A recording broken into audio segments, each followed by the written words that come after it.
Okay, people, so it's like 6:15 in the morning, October 29th, 2000, I was going to say 16. It's 2018. I don't know where 16 came from. Anyway, I'm going to call this video Captain Holding the Boat, Open Waters Trademark. Right? Because I don't know if I'm going to put this first or the little house first. I don't know. Or it all relates to this, people. Okay, in my last video, do you see that? What I'm going to be uploading with this.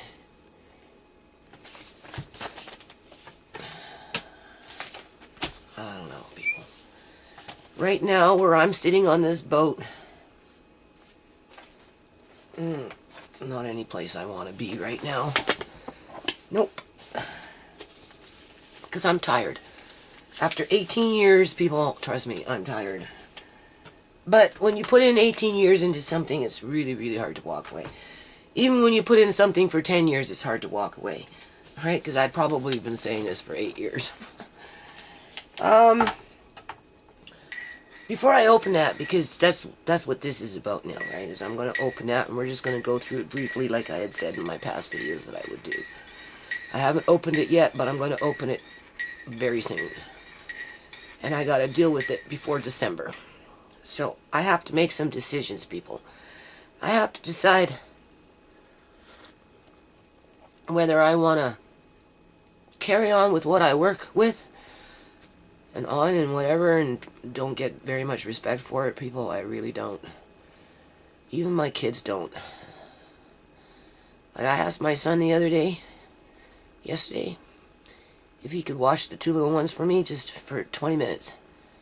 Right? Because I had to go do something at the house. And because I don't get paid for it and there's no dollar value on it, you know, and he just, I've been doing it for so long with so little rewards, and I'm having to pay for any kind of reward that I might get, which would be not a monetary reward back, it would be something else. He just basically said no. And he insulted my intelligence, and he insulted my integrity, and he insulted my position in life in terms of, like, well, you obviously don't have very much value for me. In terms of, like, you know, like, I'm tired of being criticized for being stuck in a rut, basically, people. I'm 57 years old. I raised 5 kids, and I looked after Uncle John for over 23 years, okay? And now I'm finding myself having to raise 2 more small children, one of them with a disability that we don't even know where that's going to go yet.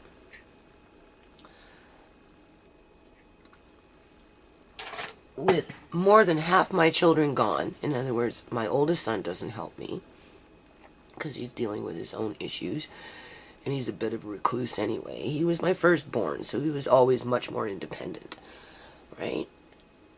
So it wouldn't be unusual for him to go about his merry business as a man, right? And then, of course, we know what happened to my oldest daughter, right, who is, like, severely exploited in this community, people, because she doesn't have adequate housing, right, with that strong support system in there from various aspects, from her friends, from the community, you know, from the healthcare professional part of it, just the whole 9 yards. She's not getting it, and because of that, she stands out in the road and she picks rocks. You will see her buggy in this video, whether I put the buggy first or whether I put the buggy after this commentary. You will see her buggy on the freaking road. And where's my daughter? My daughter could be anywhere. Right? And it's frightening, people. It's frightening. Because I don't know how to help her with her dire situation. Thing is, she's not the only one out there with this dire situation. So it comes back to this. You know, where's my role as the old crow that sits in the house next door to the little house, points her finger at me and says, you need to look after your daughter, when in fact I have been putting 150% effort in for 18 years trying to look after my daughter in a community that puts itself into a caste system where if you were to really look at it, people, you would see it for what it is. Right? The poor people in this country and in the province, because if it's happening in the province of British Columbia, Canada, it's happening across the country. And I know it happens across the country because they have shelters 3,000 deep in Alberta. 3,000 deep, people. Right?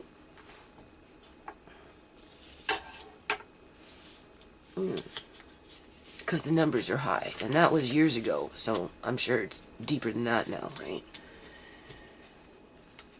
So, anyway. But where I'm at with it in the real world, in the here and now, is this.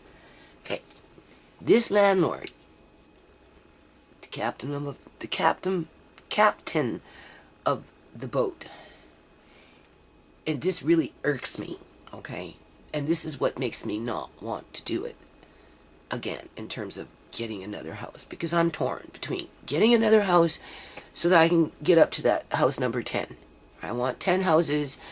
You know, if I had to put a goal, you know, or a projection, like, you know, you meet a mark, right, in terms of this is where you want to go, right, with your business. Well, if I had to put a number on how many houses I'd like operating, and then I can step back and say, okay, you did a good job. Now, mind you, I'm really raising the bar, okay, in a very, very bad economy where it's like cutthroat and it's all based on housing and who has the most houses and who's building the most what, and everything else underneath is insignificant. And if you're at the bottom of the pile pushing that shopping cart, you know, then just, right? It's 6:30 in the morning, people. I've been up since 5, okay? And I'm kind of tired and I'm kind of choked, right? And I'm kind of annoyed with life right now, and I really don't know what I should be doing outside of just keep doing what I've been doing, because there's nothing else to do when you're 57 years old and you're inheriting children that have a more dire and bleak future than what your own children have, okay? Or had, I should say. Because if you remember, I founded this nonprofit 18 years ago while my children were young, and I was in a home for 8 years. Well, I was in that home for 8 years, thinking what a great place Canada was, where I could even sit at home with my kids, be trapped in that life, looking after Uncle John, because they were all dependent on me, people. And I couldn't go outside of the box to go work, right? So I took that energy, and I've said it before in my other videos, and I applied it to a nonprofit. And because our union sector in those days were structured differently, okay, and through that structure they were strong. The province of British Columbia, Canada, had a very strong union strong union sector.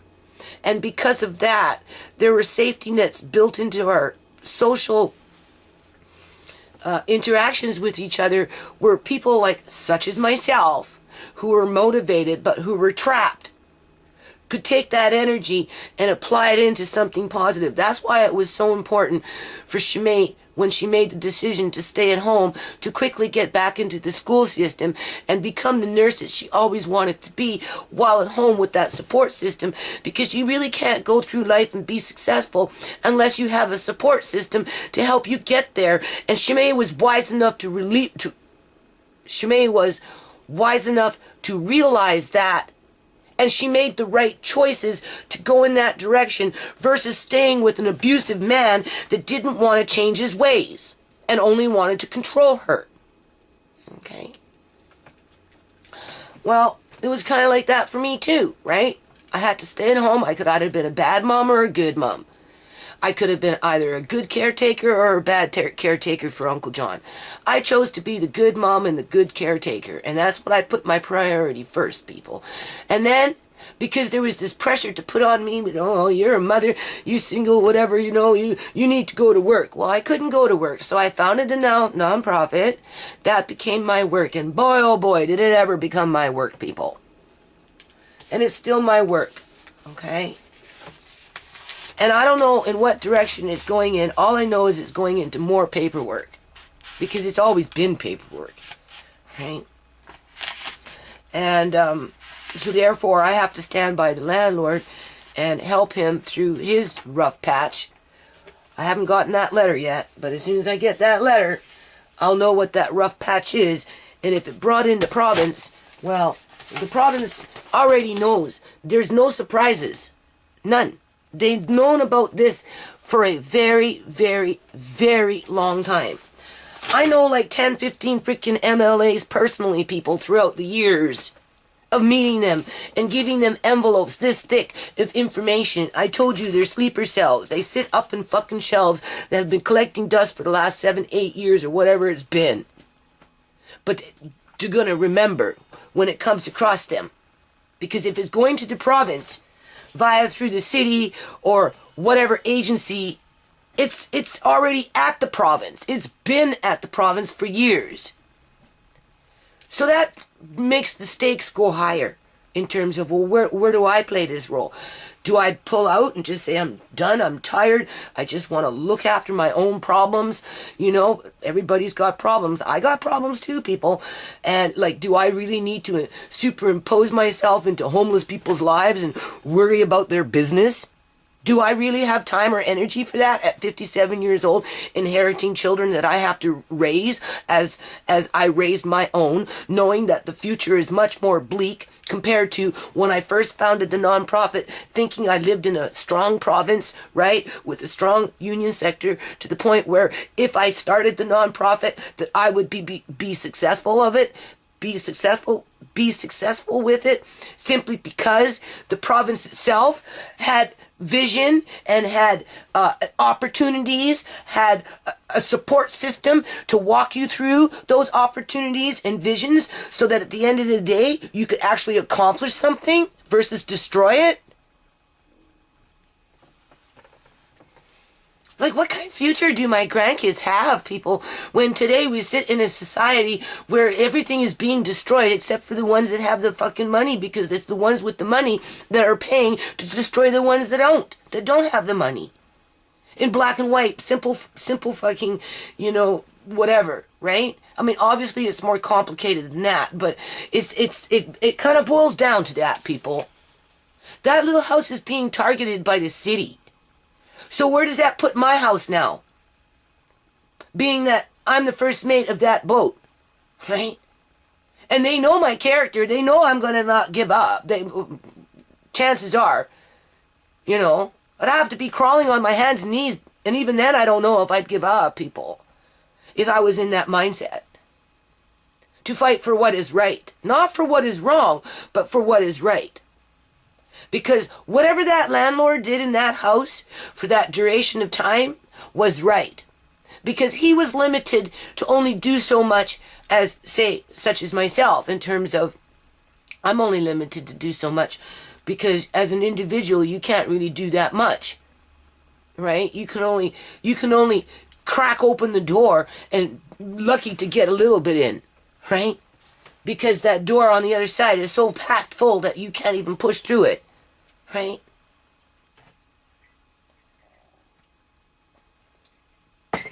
Because we live in a two-tiered system. And I think this is something that the landlord, through this little interlude in his life, you know, it's just a ship's passing, right?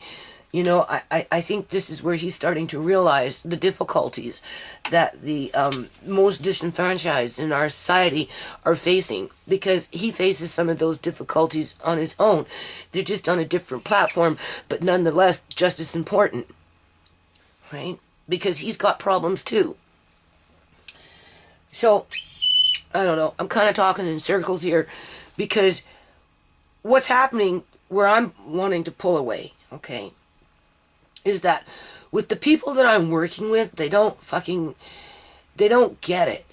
You know what I mean? Like, in a simple form, when I got the house, people, landlord knew about the nonprofit, and because of the nonprofit, only because of the nonprofit, that man donated that house to me. Everybody else around me, I don't know what part of that they don't understand. Because first of all, they weren't freaking standing there. It was me and the landlord. We're the one that shook hands on that. Okay? And then you get all these people moving in. Like I said, I've had pirates in there. I've had stowaways in there. You know, I've had kings and queens, you know, moving in, right? With their freaking lawyers and all this other shit, right? Because now we've got the city coming in, right? And then they're bringing in the province. And I'm like, okay, well, fucking bring it on. Just bring it on, man. Bring it on. Because personally, I want to get on with my life. Right? I'm tired of being trapped in a freaking illusion where you think you can go somewhere with something and then find out that you can't because the politics is too heavy and squashes you. And that's been a big problem in the city of Surrey. I can't necessarily speak throughout the whole province because I haven't been over there. I haven't talked to those politicians. I haven't talked to those people over there. So I can't say, but I can only assume though, because that's usually how politics works, right? Everything's on lockdown. Just like this little house with, you know, recycling it, right? You know, I might have somebody to buy the vinyl. I'll find out today. So that would be very good, right? And so anyway, let's get back to this. Landlord shook hands with me, your house, you recycle it. Okay, I'm a greenback, greenhorn, whatever you want to call me. I don't know how to recycle a house. I've never recycled a house before. That's a big job, especially when you don't have any money to pay people to do it, and or even a crew of any kind, right? And you're basically dealing with strangers that have their own problems.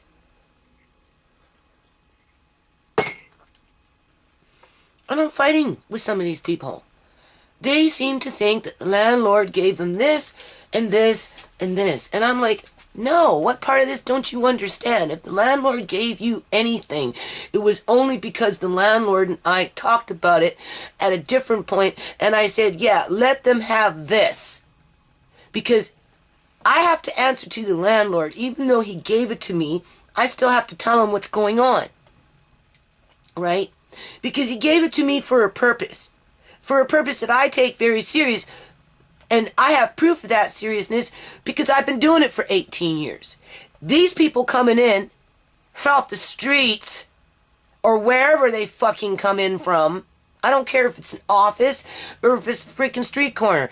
They're coming in and they're rewriting the rules. They're rewriting the agenda. They're rewriting the story when in fact they just came in and they don't even know the fucking story. And if they hear the story, they don't want to hear it because they want something from that now. So they're going to say, well, no, that's not what the landlord didn't give it to you. He gave it to me. And I'm like, no, the only reason he gave it to you is because I told him to give it to you.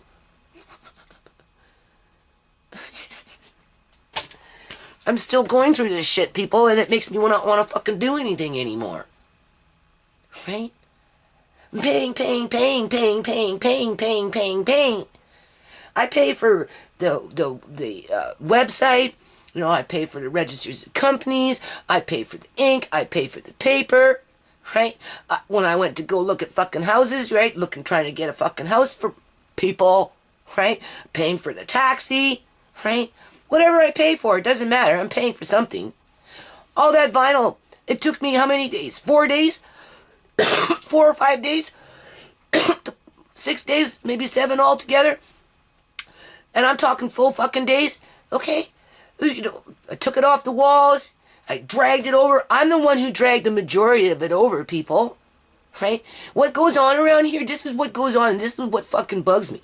People will come and they'll say, okay, here, I'll help you out, you pay me whatever, a little job, right? Okay, you get them working, they want money a little bit, you give them a bit of money to start, and then they fucking kind of pull back, and they come show up, they do something for 20 minutes, they leave, you know, and then they come back, and they still want to expect to get paid. right? But they haven't completed the job, but in their mind, they've been there for 10 hours because they fucking came in for 20 minutes at a time, 4 times, maybe longer than 20 minutes, but you get my point, right? They make it look like they're fucking working because they're back and forth. And like, I'm catching on to it. What can I say? I'm catching on to it. Right, and I don't like it because they seem to think that, I'm obligated to employ them at their fucking convenience versus being happy, getting a little bit of a job, doing the job, finish the job, and then, right, instead it just, so there's like, it just, I don't know, people. I don't know. I'm expected to give out money for this fucking vinyl when, really, in all honesty, I did the majority of the work. I paid one guy, I have the receipt around here somewhere, I think it was like $190 or something, and even then, he started, he was doing really, really good, then he came back and he wanted a bit more money, so I gave him another 20, and then came back and he wanted, okay, I gave him another, this was all in a day and a half, 2 days, whatever it was his birthday, blah, okay, so, and then he was supposed to finish, and he came in and he said, oh, just $10 more, I'll be in there tomorrow, I'll finish it tomorrow. So by that time, in 2 days, because of his birthday and all this other crap, right? And he initially, when he first started, he was doing really fucking good. Got a lot off the fucking walls, right? But he never took the rest off. Never took off the soffits, right? So what? You have video of me in there fucking doing the shed and going around the house and finishing what I could finish. As I'm bailing it, as I'm dragging it back and forth, I'm the one that fucking carried it back here, and then I'm now washing it, and this is all for free, people. I don't get 1 red cent out of it, not 1 fucking red cent, and this is why my kids get mad at me, because I am not feeling very well, and I've got my own fucking problems. Is this a problem? Would you consider this to be a problem? Because I could walk away from this, toss it in the air, and say, America, United States of America, Donald Trump, just stay the fuck on your side of the border and I'll stay the fuck on mine. Your problems are your problems. Right? My problems are my own problems. And what the hell is going on in my country? I can't seem to do anything about it because as far as I am concerned, I live in the freaking Congo now. This isn't even a country called Canada. It's an offshoot of the fucking Congo. Everybody looking for that gold, exploiting everybody and anybody to get it. Basically. Like it's just a money-grubbing fucking, I don't know what it is, people, but it's not any place that's good for my grandchildren to grow up in because they don't have a future anymore because the union sector sucks and it's been completely corrupted. Right? To the point where, we're the equivalent of the Congo. Through all aspects of our ministries within the legislative house of assembly. Right? I don't know how many ministries they have, but, there's the justice system, there's the education system, there's the healthcare system, and so on and so on and so on. There's all these ministries, right? Well, everybody's corrupt because the union is just too busy trying to fucking work on their portfolios than they are to fucking assist the public. Right? And because I've been working on this for 18 years and it directly affects my daughter, who could benefit the most if I was successful at it, and I don't see too many other people out there trying to fucking house her, right?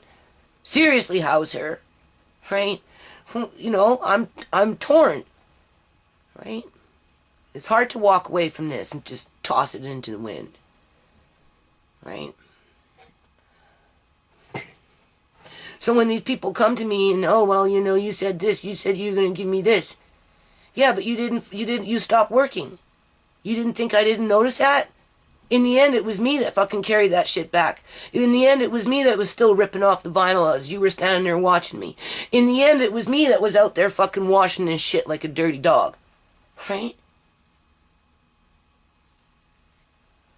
So why should I give you 200 when really you should only get 100? And even then, I don't even know if you should get 100, but just to be fair, considering your situation, I will pay you for your time, which is about $100 considering everything. Unlike myself, who gets $0. But I'm still obligated to move forward with that captain in the boat, because you know I'm not abandoning the captain, right? And if we can get through those waters, trust me, we're going to open up these waters. Because personally, the province of British Columbia, Canada, and all their local politicians, who many of them I know, don't scare me. As a matter of fact, some of them I like. So the more it goes to the province, the happier I am. Seriously. Because some of these issues that are going on will get dealt with faster, people. Right? Because those are the ones that are the movers and the shakers. Right? I'm just an annoyance, the thorn in the ass. That's all I am. I'm not a mover and a shaker other than being the thorn in the ass. Right? I guess if it gets them moving and shaking, it's not a bad position to be for a little while anyway. But the point is, I'm tired of being in that position. I want my life back, people. I want to sew some clothes for Amari and Andre, you know. I want to make some nice fleeced little, you know, pant sets and stuff from some little t-shirts. And I want to work on Andre's walnut art, right? I got some ideas I really want to do, and it requires some of it sewing, right? And, but I keep being sucked into local city politics that, you know, people want to control poverty, like, seriously. And not only do they want to control poverty, but they just want to, I don't know, people, like, nothing's going to get better until we have better housing for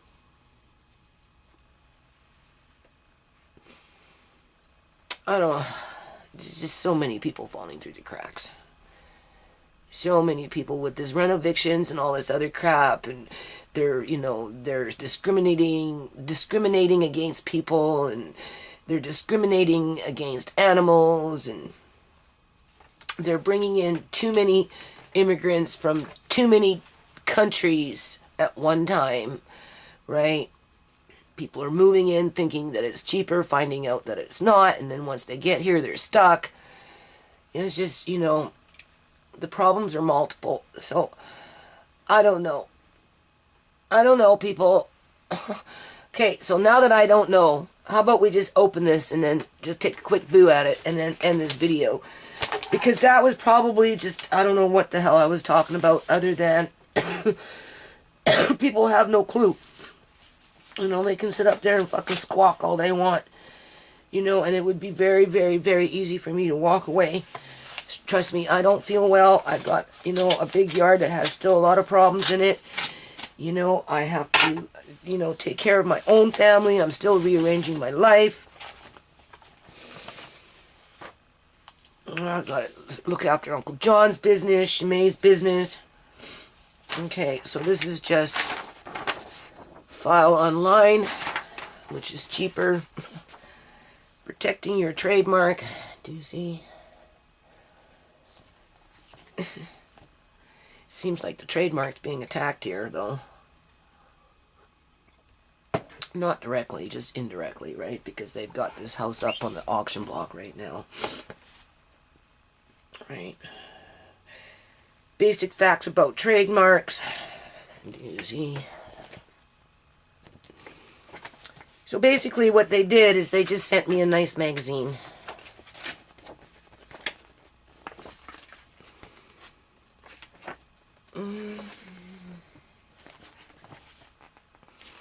And I have to grease myself down on this one, people. You know how many times I've greased myself down with this nonprofit? So many times. Uncle John and I, we used to joke about it. Oh, it's time to grease ourselves down. We're going to get through it. And we did. Well, it's another one of those grease yourselves down, because this is an expensive little project. But 18 years, right? You don't throw it away. So anyway, and then I'll end it on this note. Somebody gave this to me. Do you see it? What's the date on it? Where's the date? The date is right there. Do you see the date? It's all blurry for me. 1986. This is a TV magazine. I wish that we'd have TV magazines like the old days in our doors. We don't even get local newspapers anymore. You know, it's so hard to find housing. All you can do is go on Craigslist, and everything's so censored on there that it's impossible to find a house on Craigslist. And there are no more local papers that come to the door for whatever reason. And if you go on their local papers website, there's no house listings in there as well. So that seems kind of like suspicious when the only place you can look for a house is on Craigslist. And they're all overly overinflated in price. And that's what landlords base their rentals on. That's why it would be beneficial for my landlady in a financial sense to have me removed from this house, because I pay $17, well now $50. She's just raised the rent again. I pay $17.50 in an economy where she can get $3,300 for this place simply because of what I've done in the yard. Right? And even then, without the yard, she could probably get more than that. She could probably get $3,500 a month based on what I've done in the yard. And Jerry's back. Jerry's going to go back and finish working on the seedling room. And that's going to be good because Jerry's pretty good at what he does. We put down our tail feathers. Our cockfight is over. So, you know, because you've got the greenhouse, and you've got the gardens now, and you've got the pond, and you got the raspberry bushes, blueberry bushes, that kind of stuff, right? Mr. Lace's pen, Mr. Lace's cat house. Yeah. So, this would be a cool thing to, like if the nonprofit ever became successful. How many times have I said that over the years? Well, if the nonprofit ever becomes successful, one of the things I'd like to do as a program is get a bunch of people working on putting together a local TV guide, because I miss those good old days, as Uncle John would say, the good old days, right? And I do, because trying to go through it with the TV and then memorize what it is that you want to watch in the future, forget it never happens. And I've got an old ancient TV, so you can't even read the letters. But getting these coming in once every 2 weeks or something at your doorstep or through subscription, so that I could sit here and go through it with Andre and what do you call it? Remember that, people? And we could say, okay, this is what you get to watch at this time, right? That would be so much better. Better for my eyes, good for Andre because it gets some reading, you know? And using a tool to adjust his schedule around. So, when the nonprofit becomes successful, I think that's something that we can think about incorporating into our local community, just for the sake of getting people involved, and it's something that people would want. Maybe not everybody, but I'm sure there would be some people out there that would enjoy having a TV guide coming to their house even once a month or whatever it is. I don't know how they program these things, but obviously you'd have to work with the company that hosts that stuff, right? And I don't know, people. I think we're going into open waters. Oh, people, you just missed the blue. Serious. I don't know. Just as I turned on the camera. Anyway. So here we are now. We're at the little house. I'm hearing that it's gone to the province. I don't know, people. This is quite the little boat ride I've been on. So far I've had, do you see the blue hue? So far I've had pirates in this house. I've had stowaways in this house. And the captain, he's just like, oh man, I don't know what kind of seas we're in here, but it's pretty rough. And apparently now it's going, I don't know, something to the province or something. I'm not too sure. I have to get the paperwork on it. But as you can see, people, there's a level of respect going on here that I would say is amazing. Can't say it enough, right? If you notice, people, the wires are still on the walls, right? So anyway, we're trying to book in a scrapper to come in and kind of at one time, right? But you know, people are going through different emotions here for different reasons, right? And hold on a minute. There we go. So in terms of different emotions and all this other stuff, you know, we've got from that tallest on the totem pole to the lowest on the totem pole, and everybody wants their voice heard. So it doesn't matter how this gets to the province as long as it gets to the province. You know, I think it has something to do with the city. Like I said, I haven't gotten the paperwork yet, so as soon as I get the paperwork, I'm going to address it. Because, you know, I'm the captain's first mate, or whatever you call me, property manager, but in terms of a boat, right? Just hold on, I'm like the second captain in line here, right? So I can't jump ship, right? I have to, wherever this goes, people, I'm going with it. That's what I'm trying to say here, right? And if they want to speed up the process, that's okay, because like I said, I'm pretty good once I sit in front of the computer. It's just a matter of getting me in front of the computer and getting me to do the words. It's all about words, people. Sometimes words is bullshit. Sometimes though, words do steer that boat into a different direction, right? And like I said, I didn't know what I was going to find myself in when I got this little house. All I know is I pulled 9 people off the street in the middle of winter, okay? And they all came in from tents or from a shelter that at best you could only sit for a short period of time. In other words, no beds, right? And 1 washroom for hundreds of people. Okay, you go back into my videos and you'll see that. So I'm not afraid to go in this storm, or I'm not going in it. I'm already in it. I've been in it. We've been in it for the last, what do you call it? 10 months. Now, honestly, I've only got 2 more months to go.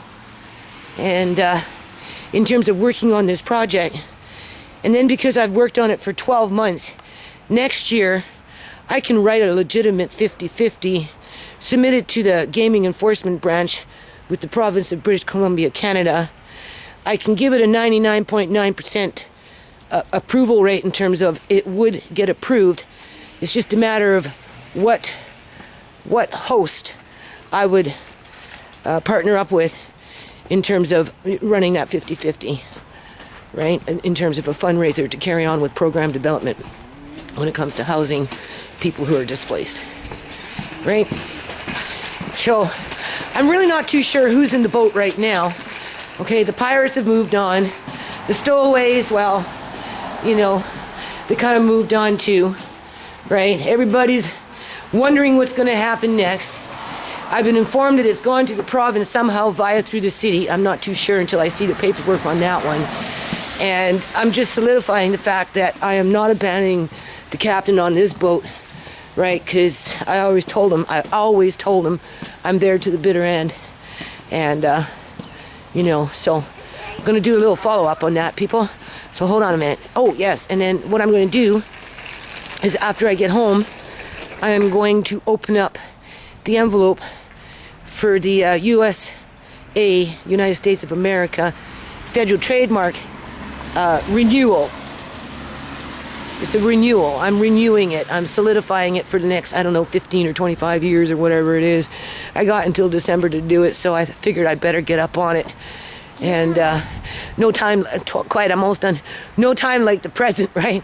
So when I get home, at some point today, I'm gonna open up that envelope, like I said, on camera, right? And we're gonna kind of just go through it briefly together, because I said I was gonna do that when it came in the mail, right? Because I think that in itself is amazing. So I'm not afraid to face the province when I'm like standing next to the US federal government. Like, you know, think about it, people. Think about it. So anyway, I'm pretty impressed. Sign is still there. It did fall down, right? Whether somebody pulled it down or whatever, I put it back up. You get back up on the horse. That's what you do, right? The wires are here, so the level of respect in the community has grounded itself even more. The rules still apply in terms of the person that was gathering it up, and I said that they could have it, they can still have it, because now one of them is having to deal with funeral, right? And has lost her partner of 10 years due to community violence at no fault of her own. So, anyway, okay, I'll be back. Okay, so, remember all those 100 trees, people? 100 trees. And what did they leave us? None. They left us a sickly holly tree that's been somewhat mutilated. Hey, and don't forget that. Right? There. And since whatever boat is floating to the legislative assemblies, I think this little tree should get there too. Right? Because like I said, under a provincial act, the holly tree is considered a nuisance tree to the province of British Columbia, Canada, because it really doesn't serve a purpose, right? Unlike all these other trees that they cut down, right? And especially the nut-bearing trees, the white oak, the English walnut, the black walnut, and those other little oak trees that were over there. This is like October, they're sitting empty. If they would have left those trees there, all the nuts from the black walnut would be falling now in full freaking, what do you call it, ripeness. Okay. Hold on. And for not lack of trying, people, do you see this buggy? This is what my daughter, Sierra, Andre's mother, took from my yard yesterday and then moved it out here, picking rocks, doing whatever. I'll take you across. You'll see it's just full of rocks. And so we're walking here. Andre notices it, and he said, look at Mommy's buggy, okay? And I'm telling you, people, since this is going to the province, and I have all those other little video clips of my daughter, you've seen them here and there, right? I don't necessarily see what is going on with that little house as a bad thing, because my daughter is definitely falling through the cracks here, and, we need some powerhouse politicians with their words, right? Stepping up to the plate and start shaking and moving this province so that we can solve some of these social issues that plague our society at the expense of the most vulnerable in it. Hold on a minute. Okay, so this is what we have to live with. This is our social safety net in the province of British Columbia, Canada. You see what's going on here, people? This is what my daughter does, okay? Because she's lost. Hey. And even when I tried to get the little house, right? It's funny how this is here, but she's nowhere to be found, right? For all I know, she could have got hit by a car, hauled off to the freaking hospital, and they wouldn't call me to let me know, okay? You see this, people? It's because my daughter's sick, right? And she's not getting the assistance. And the people that can give her the assistance, they know she's sick, but they don't do nothing about it. Any more than they do with cutting down 100 trees and leaving us sickly holly trees that are stunted. Okay, people. So this is every little boy's fun time. Andre says, Nana, we have to get the horse chestnuts. They've dropped. And I'm like, but Nana doesn't want to do horse chestnuts this year. Right? Because, you know, it's getting tired. Alright, do you see the blue-hoo? Do you see it, people? I see it. Look at that. Look how nice those are. Those are nice. Look at that. There's another one. Look at that. So anyway, now I'm getting horse chestnuts. So I'm booking in an event in One here. in the one spring. here. So I'm gonna have to make some more Lucky Charms for that event. So this is what we're gonna And get. one right here, okay? This is okay. This is what we're gonna get today. Is some of these for an event for Want to bite now? springtime for the community. All right, I've already got it booked in. Hold on a minute. Okay, people. So there's our first bay. See, that's the thing about young folks, right? Even if you don't want to keep going forward, they say, come on, come on. You do it for the youth, right? You do it for the youngins. You do it for your children, you do it for your grandkids. Right? Whatnot. See? And then when your hand's like that, this is what you do. You just take it and you put it on the grass where it's clean. Nobody's walked. No. You take the water from the leaves and you use it to your advantage. Okay, people, do you see that tree stump right there? That's a weeping willow. That was a weeping willow. Andre told me that they had just cut it down recently, A long time, a couple of days ago. about a month ago or so. No, a couple of days ago. Well, a couple of weeks ago. Anyway, When I was going swimming. when you were going swimming. They cut it down, people. That's what I mean. They're cutting down all the trees. Weeping willows have a natural hormone that for rooting, right? Weeping willow has there's other properties within the weeping willow. Like that? Right down there? There's a weeping Yeah, willow. we'll take you to a weeping willow plant. Hold on a minute. Okay. So this one right here is a weeping willow. There's this one, the one that was just cut within the last month. There's another one across on the other road up there by the black walnuts, a little further down. And then there is one over in the field over there where they're building. But one by one, because you can see they just cut this one down. Do you see this? This is a fully grown, mature weeping willow. And the thing is, people, they're not replanting them. They're not replanting the same kind of trees, right? They're planting ornamental trees that really have no value other than they're cheap to plant, right? Plants like these, trees like these, they're indigenous to the province and they have medical properties or, they have different properties that can be used for different things. And this one here is a natural hormone when you're trying to repopulate a tree. When you cut it and then you need to put it in a root hormone before you put it into a ground or a starting container to get it to reroot itself.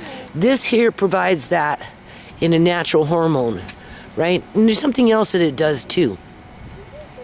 But I just want to say, this is like Andre.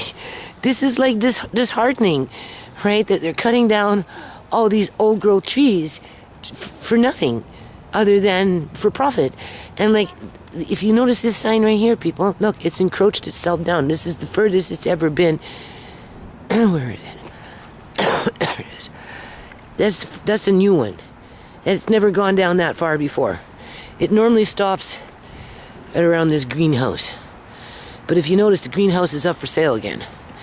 Right? That's all they do.